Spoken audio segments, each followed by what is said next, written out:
All right, welcome back, traders. John Caruso, futures market forecast for the week of October 10th. Taking a quick look back at last week. Obviously, last week, the payrolls number put an exclamation point on the week. We did see a strong payrolls number, 263,000 versus an expected 250,000. We did see the unemployment rate tick down from 3.7 to 3.5%, and the stock market crashed. We did see the S&P down 2.75%. The NASDAQ was down almost 4%, and the Russell 2000 was down 3% on Friday. Now, why did we get that market reaction? Clearly, we're in a place right now where bad news is good news is bad news. That's kind of how ridiculous conditions have gotten right now. Obviously, the Fed is attempting to slow the economy, and then when you get a hot payrolls number like we saw on Friday, that means that they likely have some more work to be done in terms of their interest rate hike cycle. So early on last week, it was strange because there was this narrative going around that the Fed was close to a pivot, or a pivot was even imminent, and that's why we saw the market rally, which I have no reason to believe the Fed is ready to take their foot off the economic brake right now in terms of rate policy. So I have no idea why that narrative came into the market.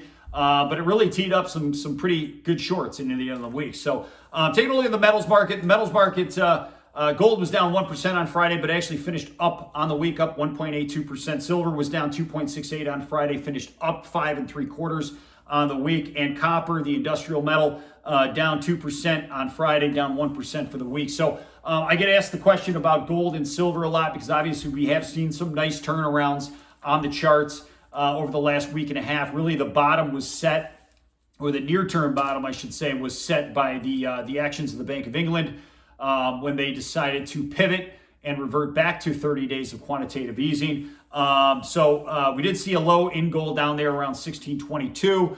We've put together a nice little rally here for the last week and a half. I still think it's a little too early to conclude that a cycle low has been made in gold. For us to really, throw the gauntlet down in terms of making a bullish call, gold would have to recover back above 1,800 an ounce. We did finish down along 1,700 an ounce on Friday. If we do see some near-term downside Monday and Tuesday, you might be able to take a long side trade in the metals markets, the precious metals markets, but for a trade. I'm having a hard time really wanting to be long anything for more than just a trade right now in these markets because the bearish forces on these charts are quite astonishing, to be honest with you. So key levels in gold, 1666 on the downside, bigger support level down at 1622, and key levels on the upside, 1740 and 1800, even more important above that. Taking a look at the energy markets. Now, the energy markets, obviously, this is another highlight of the week. OPEC, we heard from them on Wednesday. They decided to cut production by 2 million barrels, which is quite astonishing. We already have extremely tight supplies globally.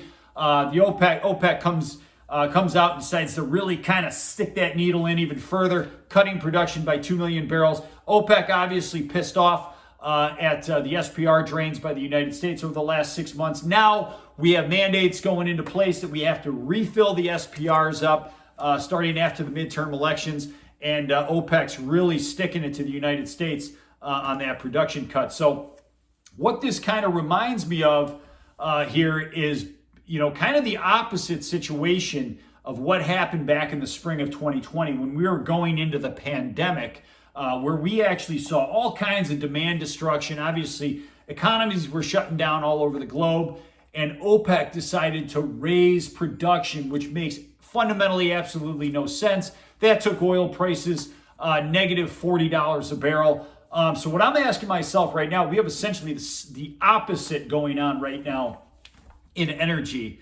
And if oil prices could get as ridiculous on the upside going forward as they got on the downside in the spring of 2020. I don't know. That chart still remains bearish trend inside the model. However, we do have some near-term bullish trading action going on in crude. So keep that in mind.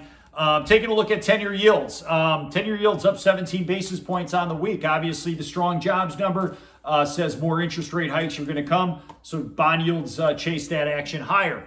I got to say, I'm starting to get a little nervous about the bond market here. Obviously, the bond market has lost its biggest buyer in the U.S. Federal Reserve. The biggest buyer of treasuries over the last 3 years has been the Fed. Now they're effectively selling, they're actually effectively running off the balance sheet. 90 billion came off the balance sheet this past month in terms of Fed tightening. So I'm starting to get worried about a potential liquidity issue in the bond market. Could we see something happen akin to what happened in the UK gilts markets just 2 weeks ago, where you saw the UK 30-year gilts sprint towards 5%, the 10-year gilts rally towards 4.5%. I'm starting to wonder if something similar could happen here in the United States. So starting to get a little worried about the bond market. I know there's a lot of calls out there that bonds are cheap.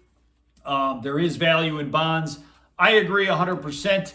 But I think that's more so in terms of if you're actually buying the bond, the physical bonds at auction, and actually capturing that yield, as opposed to actually trying to pick a bottom in the fixed income futures markets right now. So I'm watching that market. Eventually, yes, I will be a buyer, or we will recommend buying to our traders here in the treasury market, as well as in the gold market, because I think those markets go hand in hand. Everything's tied to the US dollar, but we're not there yet, but we are paying attention. Taking a look at the dollar. Speaking of the dollar, up 0.5% on the week to 112.77. There's a lot of chirping going on out there in the market that we've seen a top in the dollar. I don't see anything on the charts that's telling me a top is in place in the US dollar, but we are paying attention. We did have an oversold signal early on this past week that we sent out to our clients, and that proved to be successful. So that's really all I have for you here today. I'm going to put together a write-up, and I'm going to send that out to everybody, hopefully contextualizing a lot of what we just discussed here, and hopefully giving you some good insight for the week to come. So best of luck to everybody out there. Catch you back here next week.